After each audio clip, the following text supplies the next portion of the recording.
Hi hello అండి, welcome back to our channel. నేను మీ దేవి. అందరికీ ఒక అమ్మ అనే ఎమోషన్ ఉంటుంది. ఇప్పటికీ కూడా ఎంత వయసు వచ్చినా తల్లిదండ్రుల మీద ఆధారపడుతూ ఉంటాం. నేనైతే ముఖ్యంగా అమ్మ మీద. ఒక్క గ్లాస్ బియ్యానికి ఎన్ని గ్లాసులు నీళ్ళు పెట్టాలి, అక్కడి నుంచి నేను వండిన ప్రతి రెసిపీలోనూ అమ్మ సలహా కానీ మా బావ సలహా కానీ కంపల్సరీ తీసుకోవాలన్నమాట. అలా అని వంట చేయడం రాకుండానే యూట్యూబ్ ఛానల్ పెట్టావా అని అనుకోవచ్చు చాలామంది.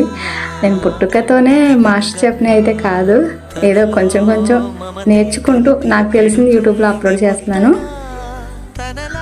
అలాగే మీరు కూడా ఇంకా తల్లిదండ్రుల మీద, ముఖ్యంగా అమ్మ మీద ఆధారపడే వాళ్ళు ఎంతమంది ఉన్నారు కామెంట్ చేయండి. మాకు నాన్నగారు లేరన్న మాటే కానీ ఆ లోటు ఎప్పుడు రాకుండానే చూసింది మా అమ్మ. ఇప్పటికీ మాకు ఏ కష్టం రాకూడదని కోయిట్లో కష్టపడుతూ ఉన్నారు.